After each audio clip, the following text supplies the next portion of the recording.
kind of challenge does the Atlanta defense present? Really, they're pretty good all around. They got some big physical linebackers. Obviously, they got those two guys on the edge that are really good, and they've always had pretty good DBs. So you just got to come out. You got to play a full game. You got to be able to, throw it efficiently, run it efficiently, and get the ball downfield. With Rick as their defensive coordinator, do you see any similarities between what they're doing now and what you guys did the last couple of years? No, they run a completely different defense than what we did last year. And just knowing Brick, I know he probably going to send a lot of pressure just to kind of keep the backside of the passing game or whatnot.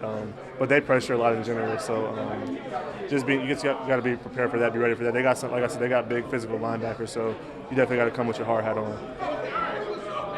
He was very complimentary of you this week, Rick. He said that you're much faster than people think you are. Mm-hmm. Has that always been the case with you, where you like kind of lull people into thinking you're like a grinder, but then you take it the distance? Yeah, I just think it's because I have a really long stride, so like I cover a lot of ground when I do run. But like you said, he's been around me for 3 years, so he kind of knows. He knows how I move. He knows what I like, what I don't like. And he just knows my full game. So it's going to be good to see the chess match that him and Tanner play this week. He said like piggybacking on that, basically that defenders will try to size you up as the play's going on. Yeah. Lull them to sleep. Yeah. And then you take off, and that's it. Yeah. You guys are out of position. Yeah, I think I do a pretty good job of playing a little faster than what my size is, and it's kind of guys like me, like Bijan, bigger backs who are a little elusive and can surprise people with how elusive they are, and even Bijan's more elusive than me. So, for me, it's just finding ways that I could take an advantage of linebackers and safeties in order for me to be effective in forcing missed tackles. Do you have any relationship with Bijan at all? Yeah, that's my boy. That's been my boy since college. So, excited to go against him this week. I'm since college. I think I'm 2-1 versus him. So I'm up in our little series right now.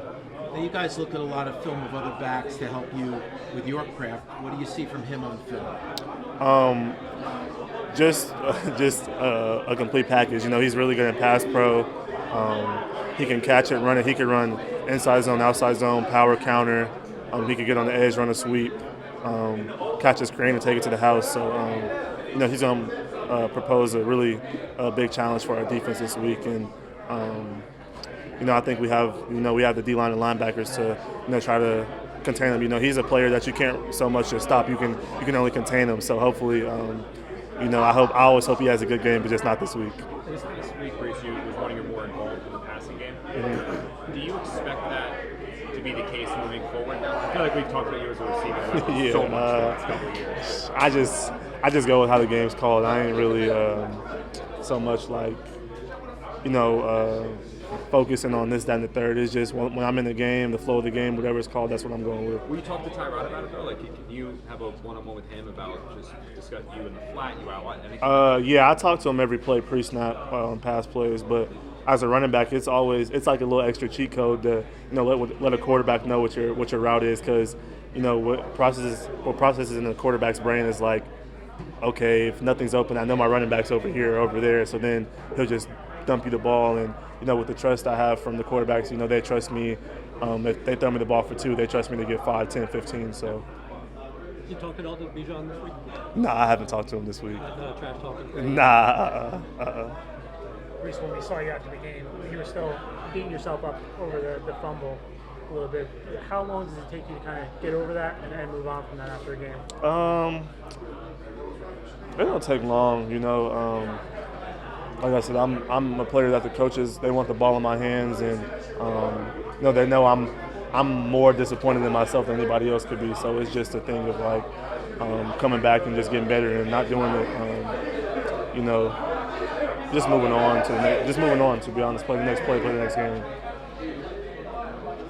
Anybody else? I think we've seen the plays Breece you've made obviously with the ball in your hands. I think it was the first down to Mechie, the time where he stepped up and he had the blitz pickup. Mm-hmm. How much has that been a part of your game that was developed the last couple of years compared to what you had when you came out of college? I think in college, like, we went against 3-down defenses, so when they would blitz, the O-line could pick it up.